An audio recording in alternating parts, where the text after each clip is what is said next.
So, you know how mommy's a Seoshi?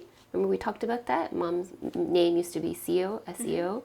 So on mom's dad's side, so Toronto Harbour's family, we have a long history in North Korea. So his great... Hi, I'm Sylvia Kim. I'm originally from Toronto, Canada. By background, I'm an international human rights lawyer, and I have a long-standing passion on behalf of North Korean human rights, which started when I found out that my family was originally from North Korea.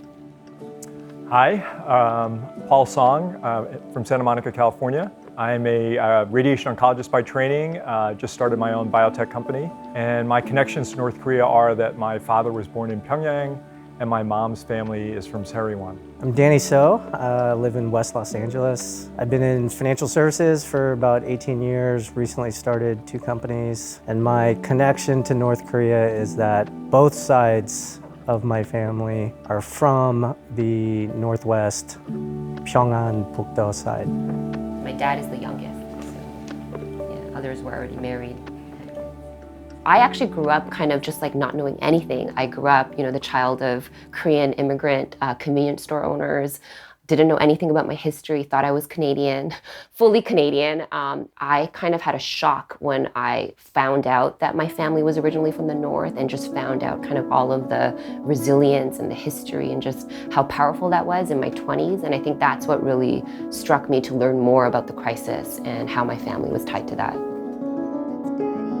I often reflect back on my parents, and they suffered so much just trying to survive in a new country. They didn't even want to think about where they came from because it was so painful, and they were just so focused on the future. For me, growing up in Canada, it was like, just assimilate. Just be Canadian, just succeed in Canadian society. You don't need to know where you come from. And I think that really left kind of this gaping hole in my identity. And I think a lot of the diaspora from our generation really feel that we don't really know where we come from. Like, I never heard from my own grandma's mouth of what it was like to walk south, never knowing if she might see her husband again, the joy of the reunion when she did meet him again, what it was like to walk by herself from North Korea to South with 2 children under 5. I just never heard those stories. My father, he was probably about 18 when he fled North Korea. He was born in 1928. He was in Pyongyang till 1946, and then somewhere between 46 and 47 is when his mom said, "You need to leave." So then he made his way down to Seoul. He was there when the war broke out. My dad said a few things, but not the full story while he was alive. Just recently, my mom was telling me a story about one of her uncles that was visiting them right when the war broke out, and he never got to see his family ever again. But these are stories that just come out in little glimpses, and nobody shares that. When you look at the way I think many of us were raised, our parents were immigrants here, we were trying to just assimilate, do our best. I think it is important for us not to abandon our past, but if anything, breathe that back into our families and into our lives so that our kids feel proud about where they came from. Those of us that do have ties to North Korea should really try to reconnect and keep that going. I wish I would have heard more stories, and if I did, I wish I would have remembered them.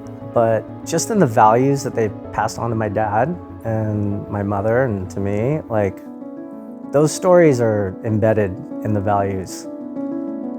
Everyone always thought about the next generation, and that enabled my father to go to the United States. And then my father and my mother sacrificed. My dad, before he passed, his goal was to retire and move over to North Korea with my mom, take as much money as they could and help build out North Korea. That was going to be their missionary work. I'm sorry, I'm getting choked up just talking about it, but that's what they wanted to do. The beauty and the will and the culture of the North Korean people, we've seen what the people in the South can do. So it would be very unfortunate if that beautiful power within the North was not released and nurtured, and it'd be a shame to not see it flourish. The stories of what North Korean people have had to do to survive, escape, and then come out and tell their stories is just the most powerful demonstration of human resiliency. The stories of North Korean people, they humanize the issue. And I think fundamentally that's what human rights is about, right? It's not about laws, it's not about policies. It's about people like you and I, and do they deserve to have a life that's as privileged as me, that has the same rights and freedoms as I do? And why wouldn't they?